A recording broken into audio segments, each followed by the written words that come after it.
Good evening, everyone. Welcome to the Cornwall Central School District Board of Education monthly business meeting for May 18th. Please join me in the Pledge of Allegiance. To the flag, United States of America, to the republic for which it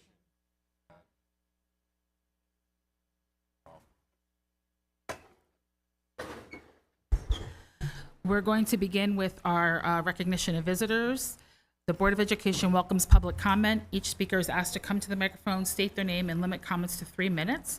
Please remember, there is no cross dialogue between speakers and the board members. Comments should remain respectful and civil, and matters involving individual personnel or students should be addressed through the superintendent's office. Is there anyone who would like to speak? And if you would like to, the microphones are here at the end of the table.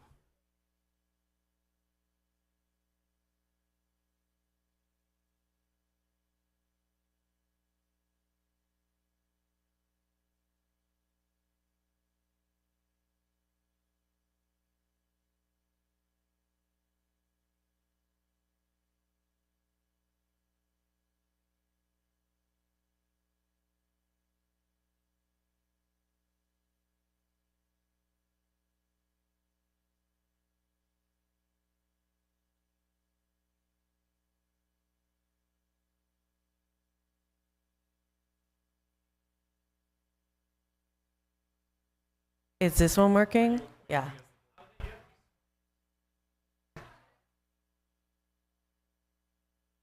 Test, test. Public comment is getting real close in person. Hold the wire. There we go. I've caused a lot of problems trying to make public comment here. Good evening, John Hines, CCTA president, math teacher, community member. I'm just here tonight to make sure the public knows that the budget vote is tomorrow, and the association is super happy with how the budget turned out. I know budgets are really tough around the area, and we're able to get through a budget here without eliminating any positions. So thank you to admin and the board for getting us through a budget without eliminating any positions this year. So this is a reminder to everyone to get out, vote yes tomorrow. There's capital projects on the ballot, so please be informed of what you're voting on.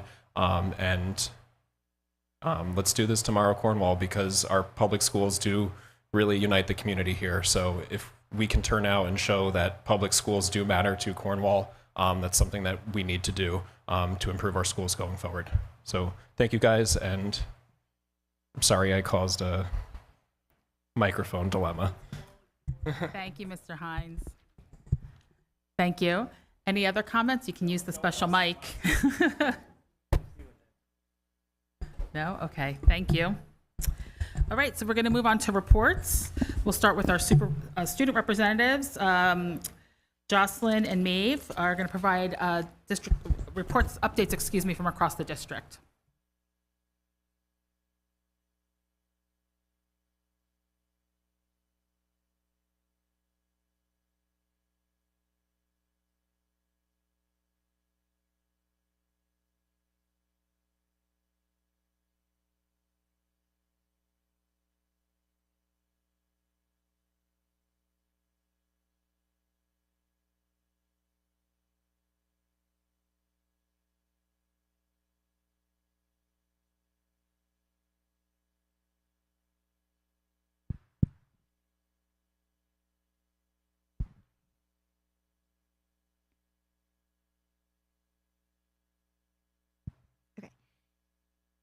Am I good? All right.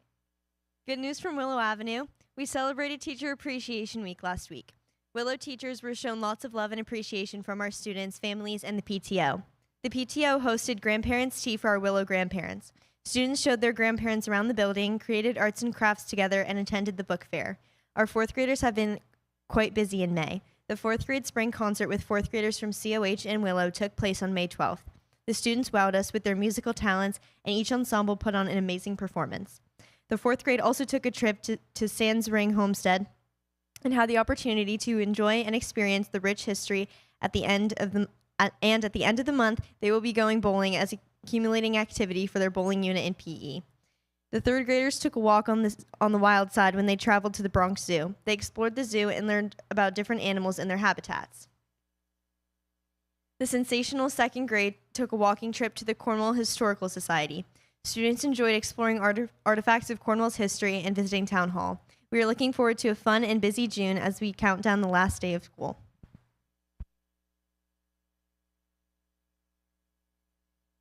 Okay. Good news from COH. The PTO held its annual talent show on Friday, April 24th. There were 25 acts involving more than 35 students and one teacher performance.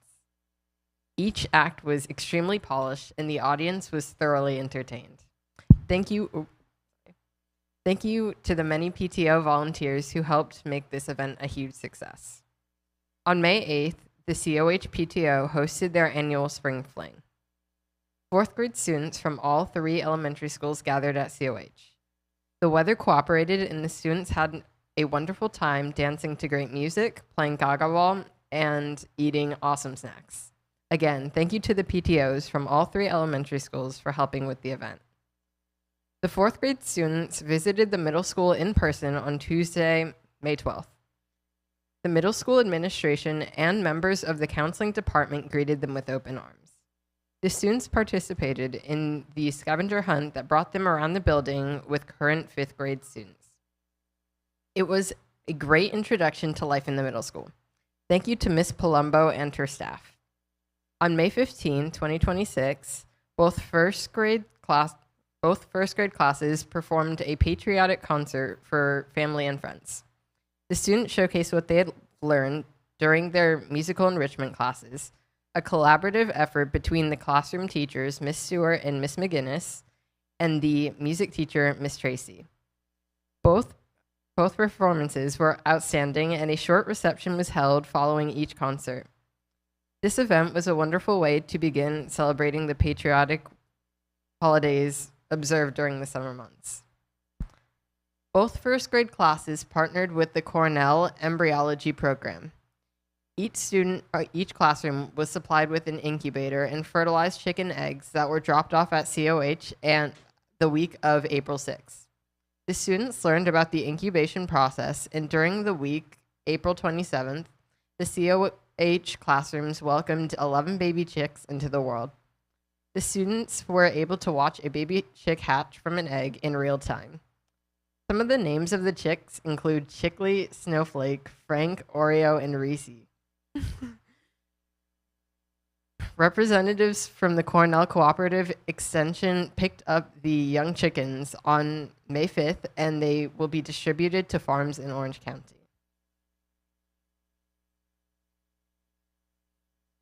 Good news from Lee Road. It's been a month of big academic achievement. Our 3rd graders dived into hands-on science investigations, while both our 3rd and 4th graders showed incredible focus while completing their New York State math assessments. We couldn't be prouder of their hard work. We had a fantastic Teachers Appreciation Week, all thanks to our wonderful PTO and parents who helped with thoughtful services and delicious treats. In addition to the academic milestones, our 4th graders enjoyed a festive spring fling, and our talented musicians delivered a stunning spring concert. A huge thank you to the teachers and parents who helped to make that performance an unforgettable night. Our 3rd graders are looking forward to their overnight adventure at Black Rock, where they will learn and explore while enjoying the beauty of nature. Now, our 4th grader teams are gearing up for their upcoming field day to celebrate their final elementary school milestones and their transition into middle school. A great May had by all. Okay, good news from the middle school. Upcoming 5th grade parents were welcomed to the middle school with an orientation. Parents learned all about CCMS and adolescent development. Mr. Quick, our school counselor, shared the role of school counselors for our 5th grade students and how they will be assisting our students in their transition to the middle school. Congratulations to all our scientists who participated in the STEM Expo. It was an amazing district event. Many thanks to Miss Brooks and Miss Borland for all of their hard work during putting together this event. Every hallway in the high school was packed with amazing displays and demonstrations. 8th grade students visited the Museum of Jewish Heritage, a living memorial to the Holocaust in New York City. This exhibition is an expansive and timely presentation of Holocaust history told through personal stories, objects, photos, and film. In small groups, students were able to view the artifacts and engage in thoughtful conversation.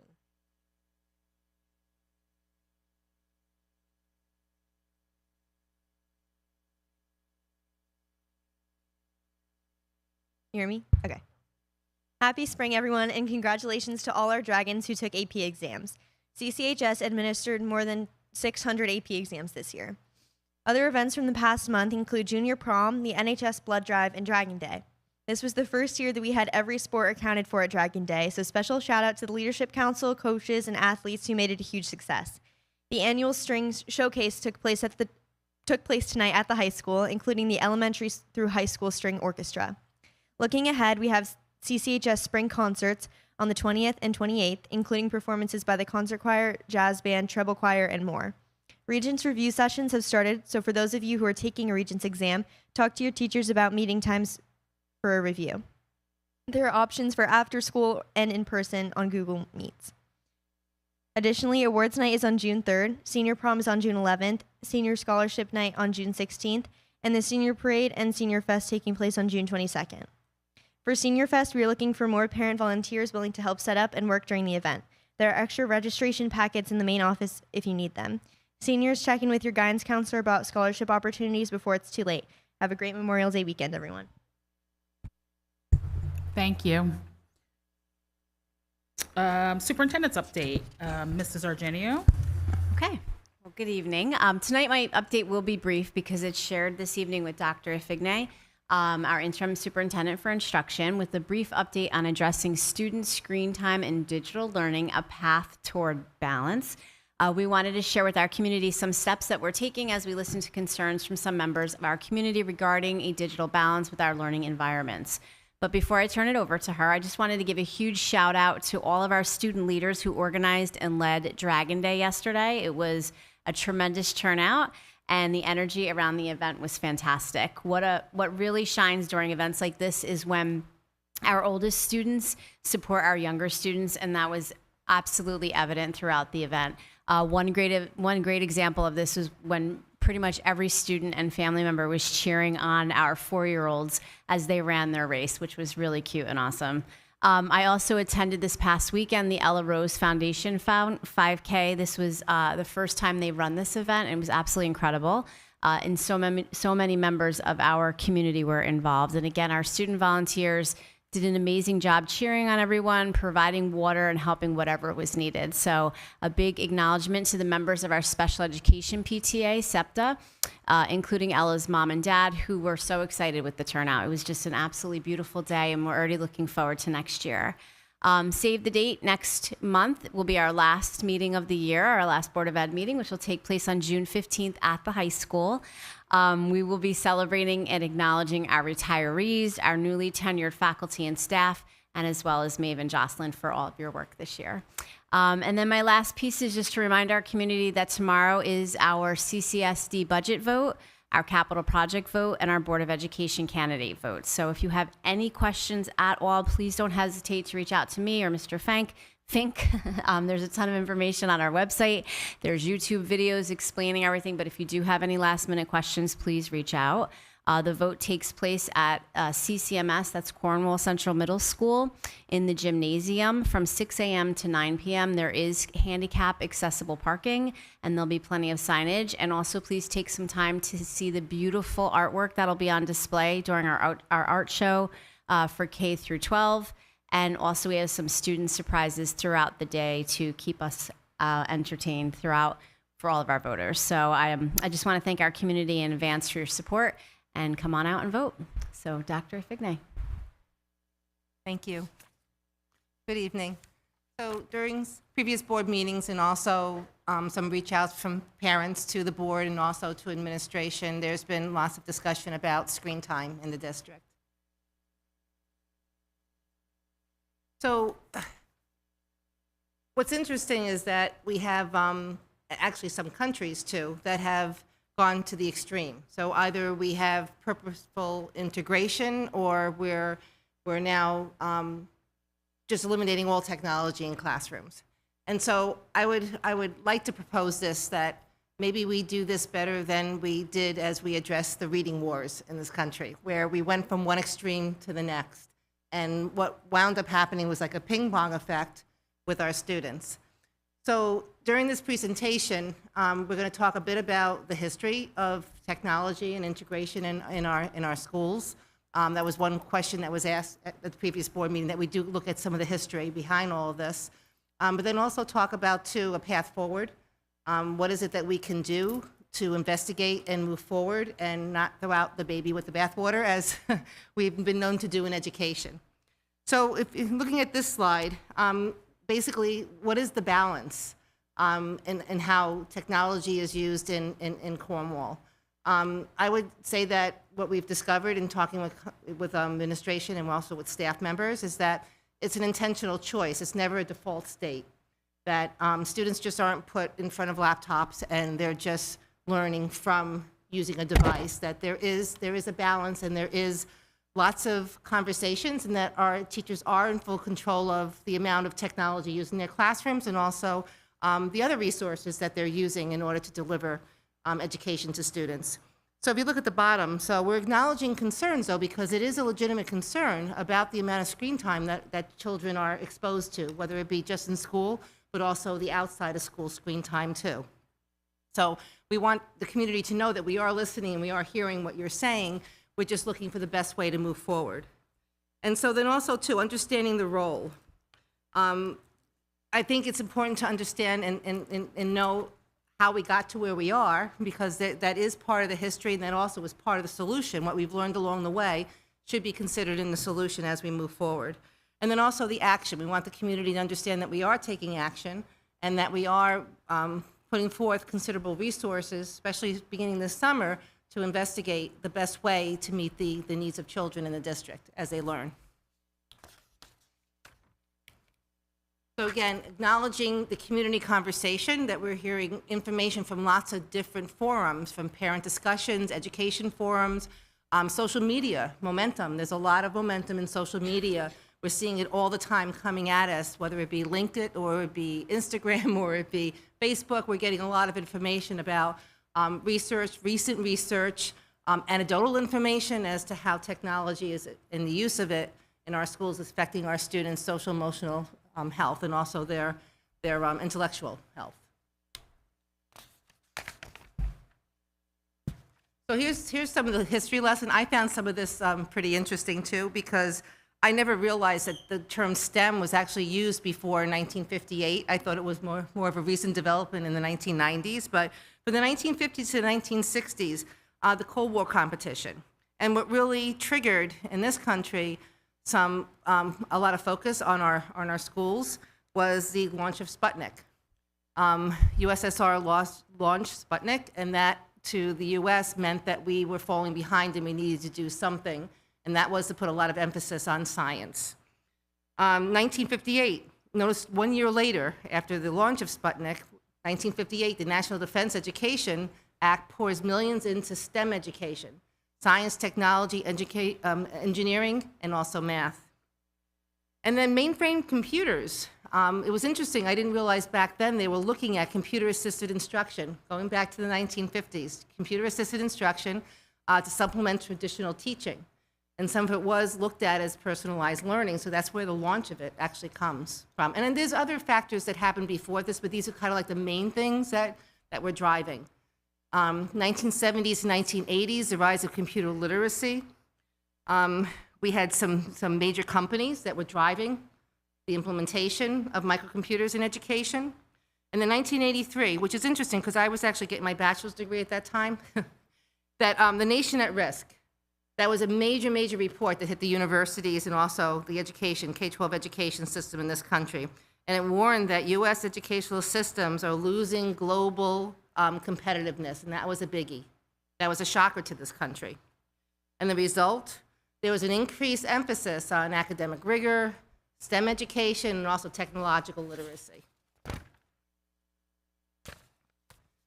So knowledge access and closing the digital divide. I remember hearing a whole lot about the digital divide, right, in the 2000s, moving forward. But going back to the 1990s, the internet revolution. We went from thinking about using computers as mere calculators to now being a window to the world. So in 1996, E-rate program, I mean, we talk about E-rate program all the time, but it actually has its beginnings in 1996. The purpose of that was to bring to areas of this country where there wasn't internet access, to bring that access to all parts of the US. And the result was it was supposed to be knowledge access. We were supposed to level the playing field, that it didn't matter where you lived in this country, you still had access to the same resources as somebody who lived in a suburb or an urban area. So then in the 2000s to the present, closing the digital divide. And there was a focus on equity, infrastructure, mandates. The one-to-one initiative, which I think we all understand that was really, the pandemic really solidified the need for, in this country, the one-to-one device. And so that really kind of accelerated that whole initiative. And then if you remember too, there was a whole, I mean, back in the 2000s, we talked a lot about the amount of textbooks that students were bringing home in their backpacks and how that people felt that was really, harmful to the development of our children. So moving to Chromebooks and one-to-one initiative really did lighten the backpack load for kids, and so people were happy about that too. And then if you remember too, not too long ago, digital-based state assessment requirements, and that forced school districts to upgrade their hardware, their infrastructure, technological equipment. So there's been a lot of initiatives from the federal government to help school districts close that digital divide.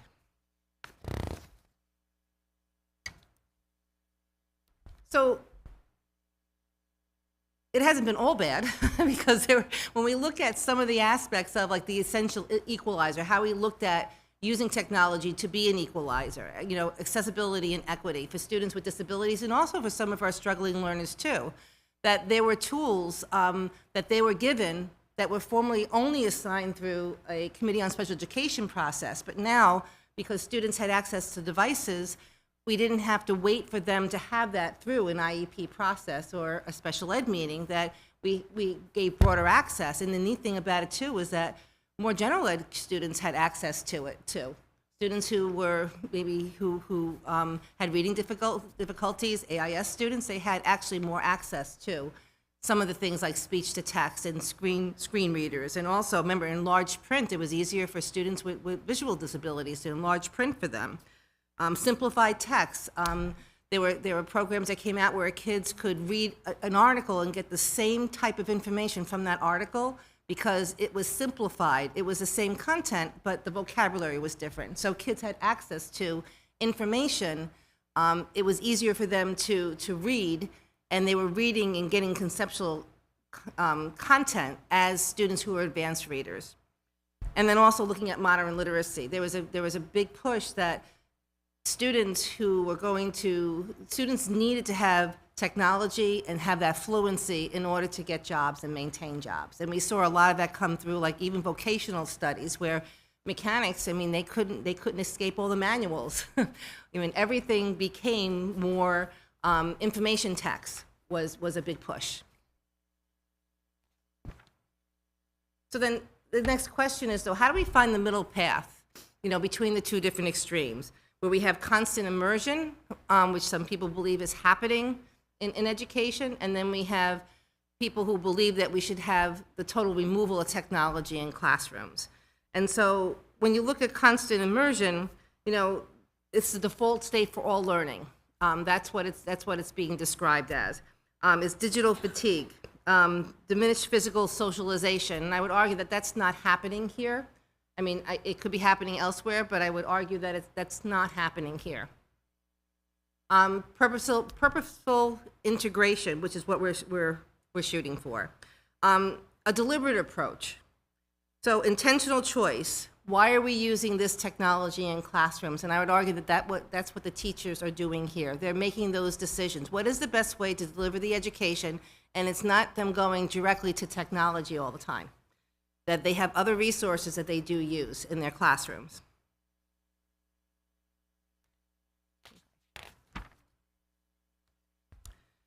So shifting from anecdotal to evidence-based policy. So I would argue that removing all technology from classrooms would be based on anecdotal information. I think what we're looking more so is at what is the evidence-based information that we need to rely on? How do we come up with policy and practice that will give a balance? And you can see we're having community feedback, classroom observation, parent forums. We're taking all that information in, and then we're hoping to develop 4 strategic evidence-based initiatives designed to, audit, adjust, optimize digital learning for the upcoming school year, and that's kind of the goal for next year.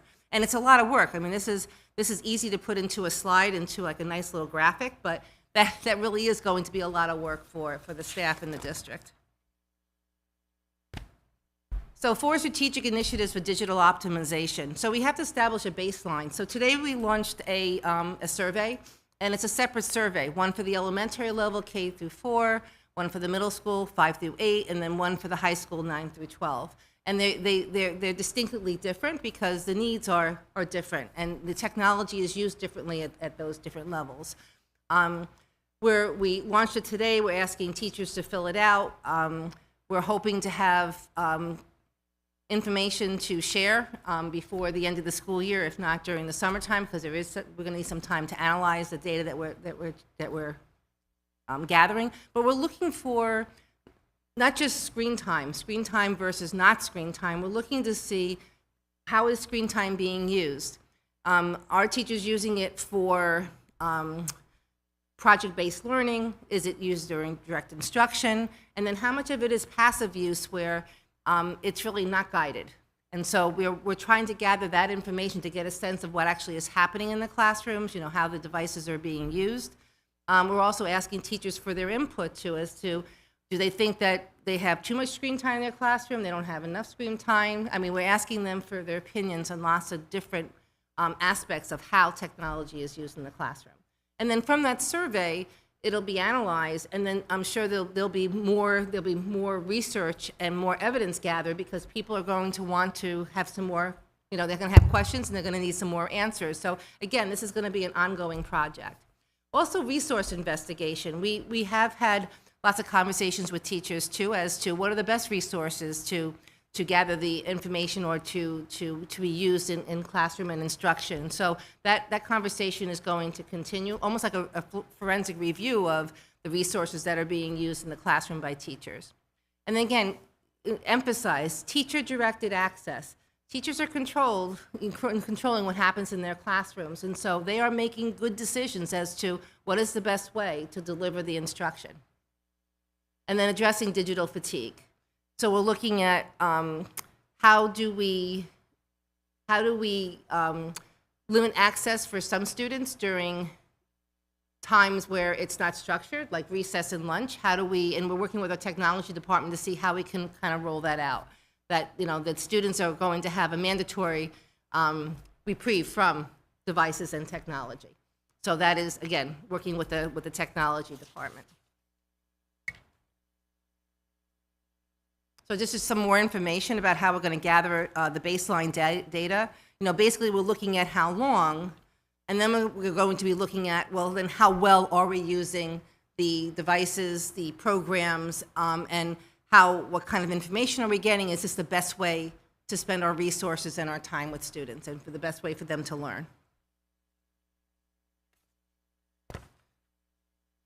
So again, coming back to the teacher's in full control of their classroom, and teachers are making excellent decisions as to how technology is used. So we have the digital devices used selectively for research, creation, and accessibility. And then we have handwritten work. That's one of the questions on the surveys. We're trying to figure out how much time our teachers, or how much time our students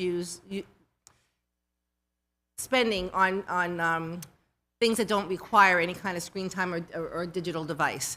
I mean, how much handwriting is going on? How much reading is from books? I mean, how much resources are we using that are not digitally driven?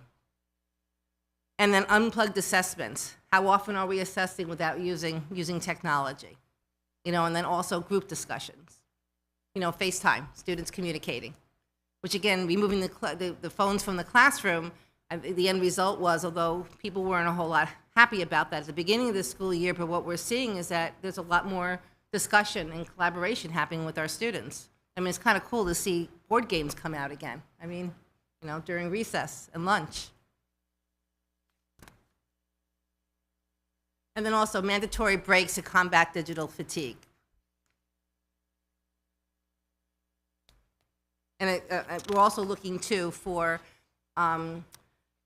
parents to be able to, when the devices are at home, and that's going to be in another slide, where parents have more control of how the devices are used in their homes, and then the feedback they get and the information that they get, which is the next page, upgrading our digital safety infrastructure. So the district is implementing in the fall a new internet filter. It's going to help with content protection, making sure that our students we're going to have more protection for our students, and we're believing that we're going to have less situations where students are accessing content that they shouldn't access, whether it be at home or during school. And then parent controls. Outside of school hours, parents are going to have greater control over how the devices are used in their homes, and also receive really neat reports on what their students are doing, their children are doing. And then crisis intervention. There'll be more systems, and there'll be more sensitivity for flagging activity that puts students at risk.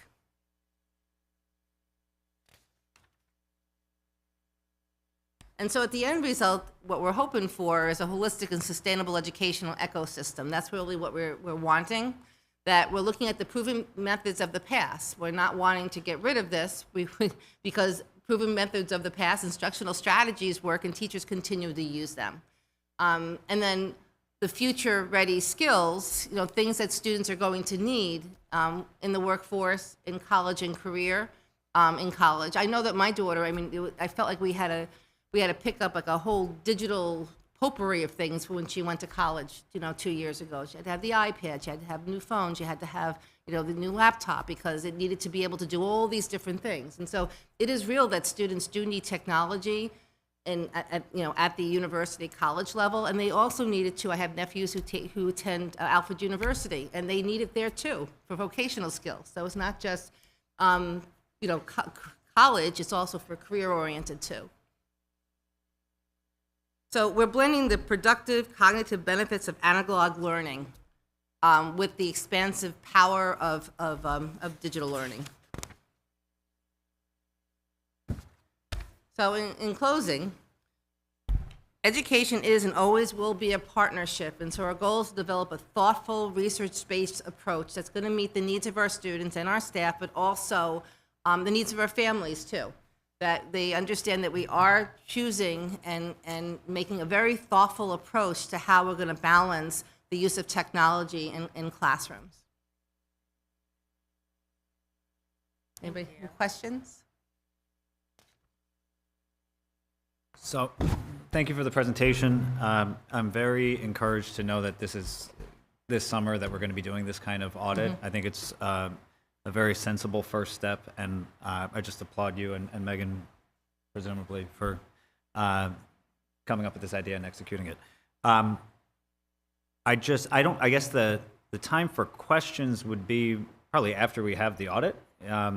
So I just want to share some thoughts, and I'll be brief about them. I've always felt, and I do mean this to be helpful, not just me being on a soapbox, like as we go into the audit, right? I've always been skeptical of the future-ready argument, only because technology is, especially in the last 10 years, 15 years, is made to be so easy to pick up. Like it's just such a competitive arms race to make them so intuitive, and it's changing all the time. Yes. That you can learn something today, and there's going to be something in 2 years that's different, but even easier to pick up. So for what it's worth, I understand the more advanced you get in high school, as you approach college, and so much of your learning, you will escape the gravitational pull of your home and habits, and you will be off on your own. I think that technology becomes more important. But as we think of, early stage, does an elementary school kid need to be on a Chromebook because one day they might work with technology, I find the argument not to be so compelling. Not that that's the argument you're making. But it's a good point. Well, thank you. I had already put down pen to paper in my notes, and then you got to the slide about pen to paper being such an important, cognitive process. I mean, that's the thing that we're told when we're in second grade and we don't want to write down our spelling words. Well, first you say them, then you write them down, and then you repeat them. Just the different ways that you engage your brain is obviously a proven way to learn. And to that point, I always find there's a theme whenever a booster of technology in education, and I don't mean that was you. I mean when someone is selling something, edutainment tool or whatever, they say technology makes it easier to learn, which I think fundamentally misunderstands the point of learning and what is worth learning. It's a classic, it's the journey, not the destination. We are not going to need, speaking of old education arguments, when you're in school, and why do I need to know what the color of the horse that George Washington rode on? You don't. You need to learn how to learn things, though. And sometimes the more difficult and arduous that process is, the more you get out of it. So again, just putting all of my skepticisms on the table for as we go into this process, because I think ultimately it is unavoidable and it has its place. I'm so glad that we are pursuing this, and that I'm confident that we'll find a balance. I suspect this is going to be something we'll probably do to some degree every year. But yes, those are my thoughts, and I appreciate you listening. So I just want to add, I go back and I think about before the pandemic, right? We heard lots of conversations of how brick and mortar schools were going to disappear and everything was going to happen online. And I think that the pandemic taught us that that would be a failed experiment, because nothing replaces the importance of the teacher in the classroom, because education is more than just getting knowledge and spitting out knowledge. It's when teachers are working with children, it's diagnostic skills, it's relationship building, it's understanding and knowing what the next thing a child is going to do, or seeing how they're struggling. I mean, all that information teachers take into consideration when they're working with children, and that's why they do such a great job. And so I think we have to keep that in mind, that there's nothing more important than that relationship and diagnostic skill in the teacher in the classroom, and that at the end of the day, technology is just a tool. Thank you. What was that? Oh, sorry. Okay, so the president's update. Oh, I'm sorry, I didn't see that. So 3 points. One that's similar to Brendan about future skills, which is that we've always been bad at future skills, and really no one knows what they are. And one thing that we know about it is that we've always been wrong. And I think the people who actually spend a lot of time looking at the development of skills, both in workforce, like MIT's David Autor or Darren Acemoglu, who just won the Nobel Prize, is that people who actually study the content of occupations and what the skill content is have very different recommendations than educators. And Robert Solow, also Nobel Prize winner, longtime MIT, would say, we see computers everywhere today except in the productivity statistics, which is indicating that what's happening is that these digital technologies have not actually affected readiness for skills. They can't be seen in any type of economic data. And that indicates that what's really happening is that technology is more about redistribution than it is about growing the pie or improving the welfare. And so, however, we often hear this argument about future skills because there is an interest in it. And people are pushing it for a reason, because they're asking us to develop the skills that they would like people to have, as opposed to what are the skills best for the students. And this has always been a debate in American education, from Noah Webster and Horace Mann to this day, so it starts long before the timeline. The second point is kind of this idea of balance, which seems to be a very attractive idea, that who's against balance. But in my background, Robert Putnam, who has spent a lot of time, thinking about what is wrong with our children, including the book Our Kids.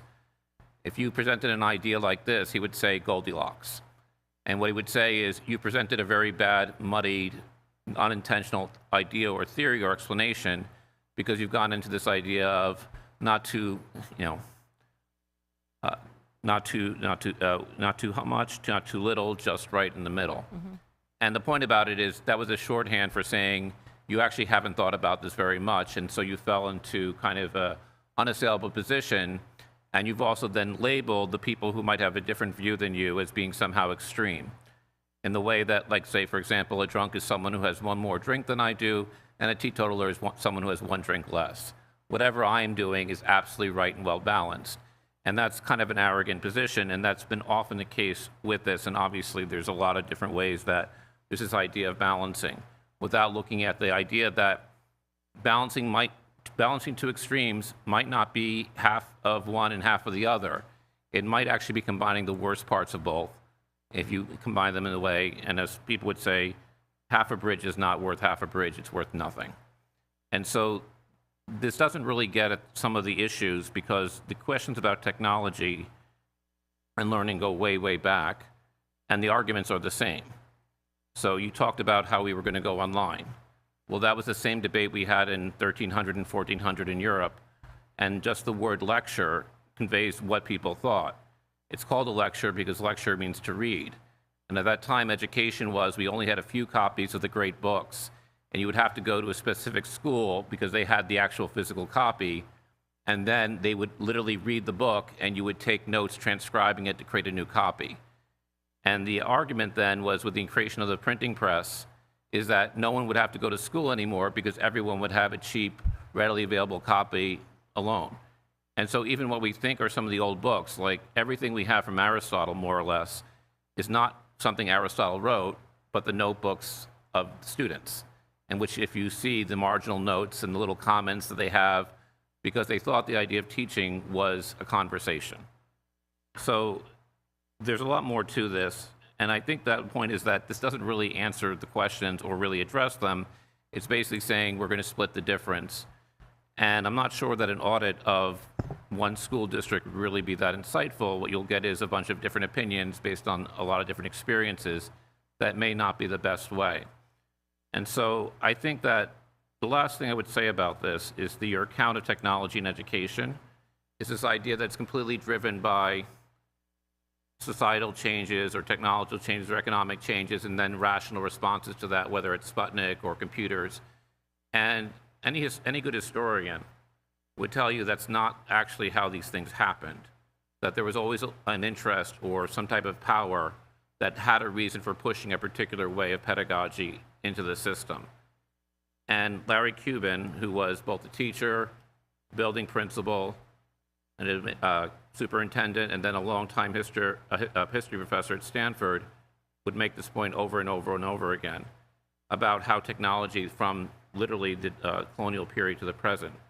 So I'm not sure that this really addresses any of the concerns, and so it seems more of a push. So I would argue that there is a theory of action called muddling through, and that you have to start from someplace. And so we're gathering a baseline. We're gathering information as to what is happening now in the district. When I talk about a balanced approach, it doesn't mean 50-50. It could be 90-10. It could be 80-20. So I think we have to start and know where we are and what we're doing and looking how we are using our resources. And so I would argue that, again, muddling through is a theory of action, and that's kind of what we're doing here. The phrase muddling through was from David Cohen, who was a longtime education historian at Michigan State with Charles Lindblom. Yes. And he meant something very differently by that, the idea of muddling through. Anyway. No, I have a The different point about it interpretation is of that, I think so I'm not saying stop, I'm just saying I'm not continuing. okay, thank you. Thank you. So Jim has a comment to make too, but I want to just clarify something. So the board at the last meeting had asked for a presentation. This was not the presentation, just to clarify for everyone. This is a 30,000-foot view of the conversations you've been having in district office in response to parent conversations you've had, in response to comments that have been made at the board. This is not intended to be the solution. And I just want to recognize and thank the quick action that you took to put this together so we could start the thinking and the dialogue as a whole. I think it's been happening in places, and in the past, I don't know that the district responded this quickly. So I really appreciate that muddling through, or whatever we want to call it, that we're getting started. And you're putting the thinking out there and at least providing a framework so parents have a sense of where we are and where we're headed. What that looks like as an end result is TBD. But I really appreciate the big picture view and the quick response to that. Jim. Yeah, I'll echo your comments, Christine. Mine were similar. No, it's great.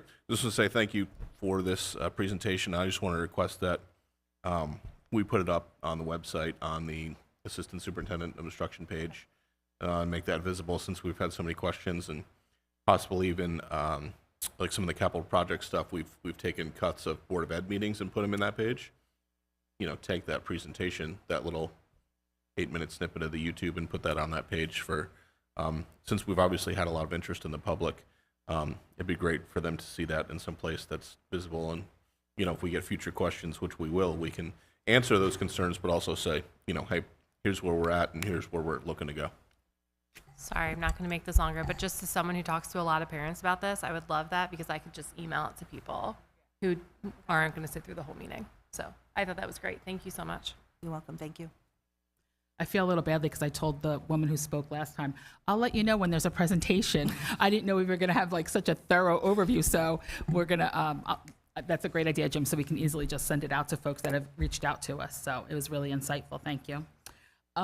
Quickly for the president's update, I want to just recognize this is that time of the year where it's just like everything's ramping up and it's just one thing after another, whether that's, the end of year concerts, the sport banquets, the graduations, the proms, and everything else. So I just want to really thank students, staff, administrators, and community members for everyone's continued dedication during this really busy time of year.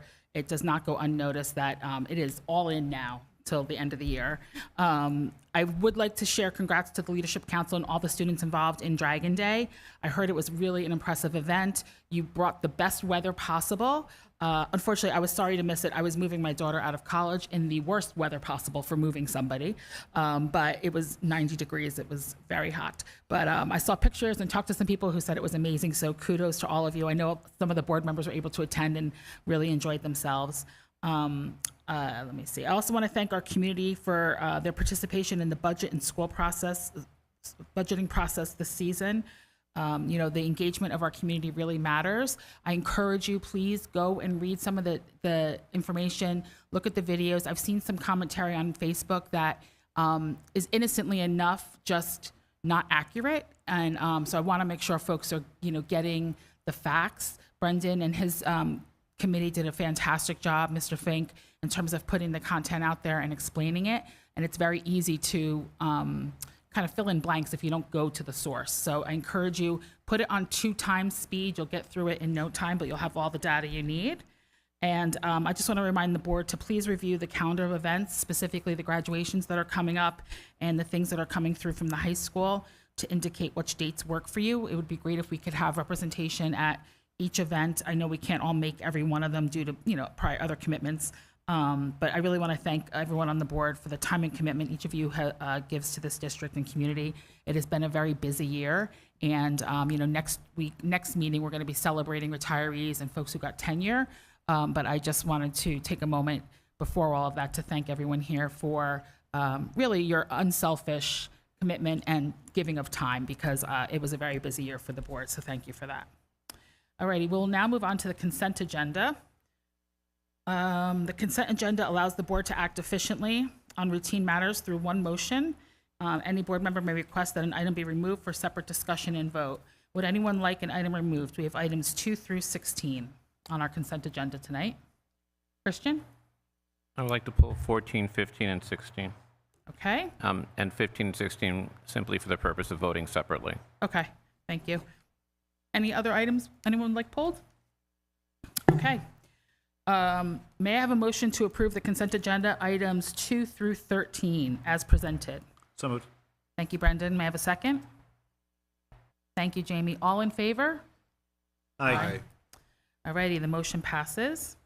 Alrighty, let's jump to items 15 and 16. So since those are pulled simply for the sake of voting, may I have a motion to approve consent items?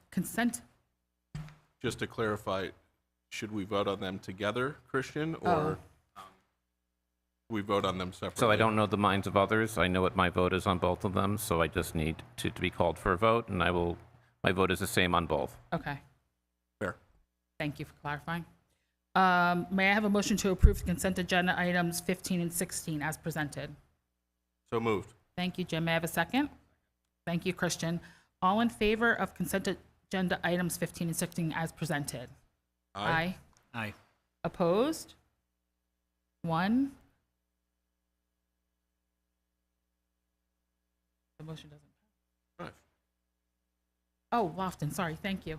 I always think she's a student when I look quickly. I'm sorry.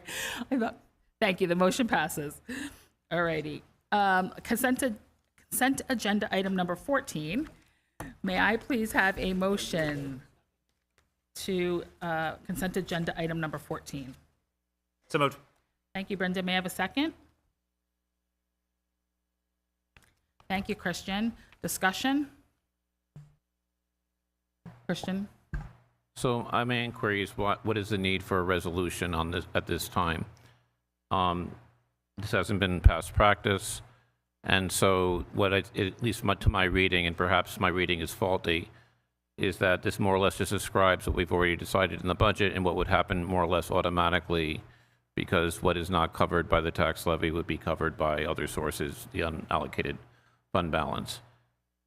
And it seems that we are putting things in reserves that don't exist. Like, we can create a tax reduction reserve, but we haven't. And if we're doing that, then that would limit, I believe, by creating that reserve and putting money into it, it would limit what we could use it for, just like any other reserve. And we don't even know we haven't had the audit yet, at least to my knowledge. And we generally waited for the audit to get a concrete number and then made the allocations at that time. So I'm a little bit confused on here, and there's a variety of different things, so I'm looking for some enlightenment on the resolution. Sure. Mr. Fink? Yeah. So we have this resolution the past several years. So I went back in history, and I've moved this resolution forward. We set the reserve fund, so you are correct. We are reiterating that we're doing $2.5 million in assigned fund balance. We've approved the school district tax report card, and we talk about that we do plan to keep that 4%, so we're making that abundantly clear. And then the third piece is that we do plan to fill our other reserves, what they might be. We will not know until closer to the end of the summer, September, at which point I can give the board an update on a recommendation for where those reserves where money for those reserves would go. As we discussed during the budget process, we said we would look to replenish the ERS or TRS reserves first. We can do that. We can make that a priority, or the board can decide, no, we would like to put the money in a different reserve.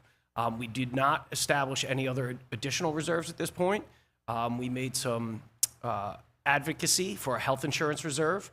I did actually get a call from Senator Skoufis's office last week, which was great, but it doesn't look like it's going to make it in for this year. So I don't know what other clarification you are looking for. This is typically done in many districts, so it's very clear to the public and very transparent of what we plan to do with our reserves and our fund balances.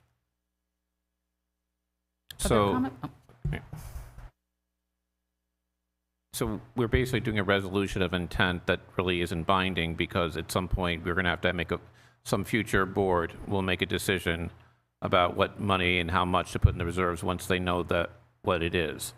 I think that this has been through the budget process. We've announced, look, and I'm just kind of repeating what I said before. Mm-hmm. And so this seems a resolution that doesn't bind us to anything or commit to any action, or, as you said, creates a new reserve.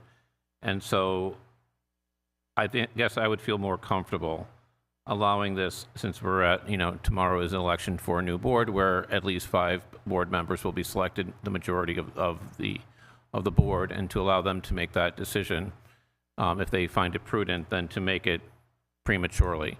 And look, I'm not questioning. I think that obviously the money will go somewhere because we have to hold it somewhere if we have an excess, and we are, I think, likely to have that. And so I think the point is that we generally have waited for a time when we actually know what that number is and we can actually make a concrete decision to allocate. So I'm not sure what value is, given that we've had a budget process and information on the budget and describing the budget and videos about the budget, that a resolution doesn't really add to that. So I'm still confused, but like I understand that this doesn't seem to have any, let's say, consequence, because there'll have to be a future decision based upon this statement of intention. So my point about it is, whether we vote for it or against it, there's going to be some action in the future in any case. So that would be my preference how to approach it, but others might have a different view. I think it also helps with transparency with your community here, is that we keep talking about the reserves. I included that in our budget presentation. I spoke extensively about our reserves. I provide the board at the beginning of the year with a lot of information regarding the reserves. So, John, this is just because I have a fan behind me. I'm losing you in the cut up. Yeah. So apologize. I just think it adds additional transparency for your community when you're talking about reserve funds and fund balances, unassigned and assigned fund balance, because that is something a lot of people do not understand. And I think it puts out more information for our community to know that the board is being proactive about how they are going to allocate their funds in unassigned fund balance, assigned fund balance. And then, listen, we don't know how much we're going to have, but during the course of time, which we are clearly saying will be towards the end of the summer and September, we will look for a resolution to set the reserves. Other comments? Alrighty. All in favor of consent agenda item number 14 as presented? Aye. Aye. Opposed? Okay, the motion passes. Thank you.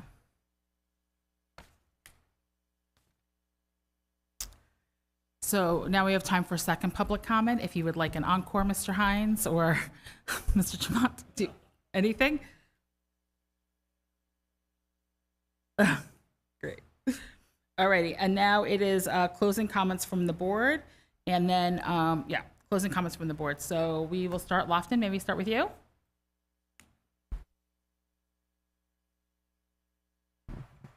I just want to personally thank all of the high schoolers who participated in Dragon Day. I know I went with my child and she had a great time, and the students that were working with the younger kids, the high school students, were so patient and great and really just made it such an enthusiastic experience. So if any high schoolers are watching this at home with their evening, thanks. But it was really great. And to all the administration that participated as well, all of the teachers that were involved, all the coaches, it was just a really fun day. And it was my first one, so I just enjoyed myself, and I appreciate all of the effort that went into it. Christian? No, I have nothing. Brendan? Just want to once again thank Dr. Figney for that presentation. That was great. And I underscore something that either Christine or Jim said. I'm sorry, sometimes when it's just on that side, I lump it together. Yeah, we'll see. Just the speed at which, yes, it was Christine. Not because of your comment, because I just remembered. The speed at which you're just responding to these things, it's great for us. It's great for the community, and that does not go unnoticed. Really appreciate that. And I know this is going to be an ongoing conversation. I totally agree with the muddling philosophy. Just do something. Just move it forward, and you'll realize that at some point the plan will dawn on you, and you'll be that much further along. It's most of my life philosophy. So, and to echo Mr. John Hines, everybody, tomorrow is a big day for our community, so please come out to vote. As John said, this was a challenging year for a lot of districts, and this now goes to thank you to John Fink for all the great work throughout the entire season. This took a lot of reworking, and I'm sure deep, difficult conversations at the admin office, and the fact that it was this seamless at a board level is great, and I think we're at a good result where we stand now, and I just hope that the community comes out and votes. And obviously the capital project, all 3 propositions are on the ballot, so everyone get out, get informed. I guess that's in the wrong order, and vote. And that's it. And yeah, good night, I guess. Thank you. Jamie? I'd like to second Brendan, and thanking you for getting this done so quickly. I think in the past 2 weeks, I've had a conversation every single day, and that's also because I care about this so much. So I think parents also seek me out, but so many of my friends, so many other parents in the district are so concerned about this. So I really appreciate how seriously you're taking it and how quickly we're moving. So thank you. I'm really excited to run into someone tomorrow and be like, watch the meeting, like something happened. So I appreciate it. I just want to second what Lofton said. Dragon Day was like the most fun day ever. I went with both of my kids and we were there for like 3 hours and had a blast. People keep asking, they're like, oh, what was Elliot's favorite sport? I'm like, tag. So I don't think I'll play that in high school, but still, he had a really good time, and I just really appreciate all the work that went into it. And please go out and vote tomorrow.